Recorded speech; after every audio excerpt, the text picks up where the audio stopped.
Kebanyakan manusia tidak mau mendengar kebenaran karena mereka tidak mau ilusi mereka hancur. Friedrich Nietzsche.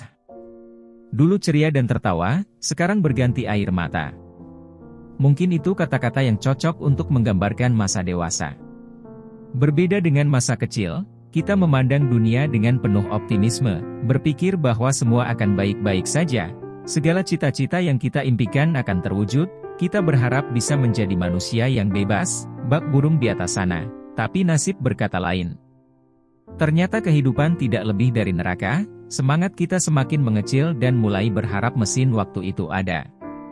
Realitanya justru tidak seperti yang kita harapkan, bahkan bisa sangat berbanding terbalik. Pada saat remaja beranjak dewasa, kita mulai diserang oleh beragam masalah, mulai dari pertemanan, pekerjaan, percintaan, keuangan dan banyak masalah lainnya. Tak jarang, kita mendapati diri sendiri duduk melamun sambil makan mentimun menyesali keputusan yang telah kita buat, memikirkan hal bodoh yang kita lakukan di masa lalu, berandai-andai apa yang terjadi jika kita memilih jalur yang berbeda serta terlalu mengkhawatirkan masa depan yang akan datang. Filsuf Jerman yang paling terkenal, tidak lain dan tidak bukan adalah Friedrich Nietzsche memiliki formula yang disebut amor fati untuk mengatasi segala penyesalan dan ratapan tersebut. Amor fati yang berarti cinta takdir adalah formula atau mindset untuk menerima apapun yang terjadi, tidak peduli seberapa berat apapun cobaan dan rintangan, kita harus merangkul nasib serta mencintainya dengan penuh hati dan menjadi manusia yang baik setiap harinya sebagaimana Nietzsche dalam kutipannya berkata. That one wants nothing to be different, not forward, not backward, not in all eternity. Not merely bear what is necessary, still less conceal it, but love it. Ada suatu kisah seseorang penemu terkenal, yang menerapkan amor fati atau mencintai takdir dan menerima segala hal yang terjadi. Pada usia 67 tahun, Thomas Edison pulang ke rumah lebih awal pada suatu malam dari tempat kerjanya untuk makan malam bersama keluarga. Dia adalah penemu asal Amerika yang paling terkenal dan berpengaruh, pada saat itu dia sedang berada pada masa suksesnya, namun hal ini tidak berlangsung lama. Saat dia selesai makan, seorang pria bergegas ke rumahnya dengan sebuah berita penting. Kebakaran terjadi di lab penelitian dan produksi milik Edison beberapa mil jauhnya. Mendengar berita tersebut, Edison langsung pergi ke tempat kejadian dan menyaksikan labnya terbakar habis. Menariknya, dia dengan tenang berkata kepada anaknya, "Cepat panggil ibumu dan teman-temannya, mereka tidak akan melihat api seperti ini lagi. Jangan khawatir, kita baru saja membuang banyak sampah yang tidak terpakai." Di saat kejadian seperti itu, Edison masih sanggup berdiri tegar sambil menenangkan anaknya. Semua penelitian yang dilakukannya selama bertahun-tahun tiba-tiba menjadi abu hanya dalam semalam. Apa yang bisa dipelajari dari Edison?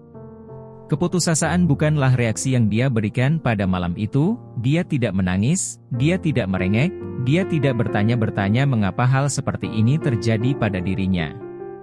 Alih-alih putus asa, dia berdiri tegar menerima apa yang terjadi dan menganggap bahwa ini kesempatan baru untuk memulai dari awal dan melakukannya dengan lebih baik.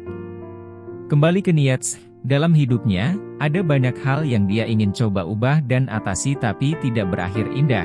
Dia mencoba keluar dan menjauh dari akademia dan menjadi seorang penulis lepas. Dia mencoba mencari istri atau kekasih yang juga intelektual. Dia berharap bukunya terjual banyak. Dia memiliki cinta mendalam kepada seorang wanita namun tidak pernah terbalas dan akhirnya ditinggal.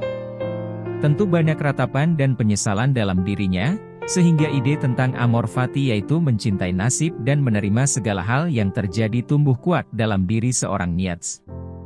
Masalah dan tantangan yang terjadi bisa saja di luar kendali kita, tapi kita bisa selalu memilih respon atau reaksi terhadapnya. Komputer yang sering dipakai rusak. Oke, mungkin sudah saatnya untuk mengganti dengan yang baru. Perusahaan yang saya dirikan gagal. Oke, tidak masalah, ada banyak hal yang telah saya pelajari dan tidak akan lagi saya ulangi di kesempatan selanjutnya. Hubungan asmara tidak berjalan dengan baik. Tidak masalah, amor fati, mungkin kita berdua memang tidak cocok. Dipecat dari pekerjaan? Oke amor fati, saya akan mencari pekerjaan lain yang cocok dan sekarang saya jadi punya banyak waktu untuk bersantai bersama keluarga di rumah. Dan itulah yang harus kita lakukan setiap kali ada tantangan dan masalah yang kita hadapi, tidak peduli seberapa ringan dan berat kita, berkata Amor Fati. Cintai nasib dan terima segala sesuatu yang terjadi, tidak menyesali, tapi apa yang bisa saya pelajari dari masalah ini sehingga saya bisa menjadi lebih baik di kemudian hari. Jika saja hal-hal buruk di masa lalu tidak pernah terjadi, kita tidak akan pernah menjadi sekuat ini. Kita membutuhkan sedikit banyak penderitaan dan rasa sakit untuk menghadapi dunia yang kejam. Memang banyak sekali hal yang terjadi di luar kendali kita manusia, tapi kita selalu bisa memilih respon terhadapnya. Selalu ada pelajaran dari tiap masalah, terserah bagaimana kita mengartikannya. Bahwa sesungguhnya hakikat hidup itu berkembang menurut kodrat iramanya masing-masing menuju kesempurnaan, demikian pun kehidupan manusia sebagai makhluk Tuhan yang terutama, hendak menuju keabadian kembali kepada kausa prima titik tolak segala sesuatu yang ada. Menyesali nasib tidak akan mengubah keadaan. Terus berkarya dan bekerjalah yang membuat kita berharga. Gus Dur. Jangan lupa, Amor Fati.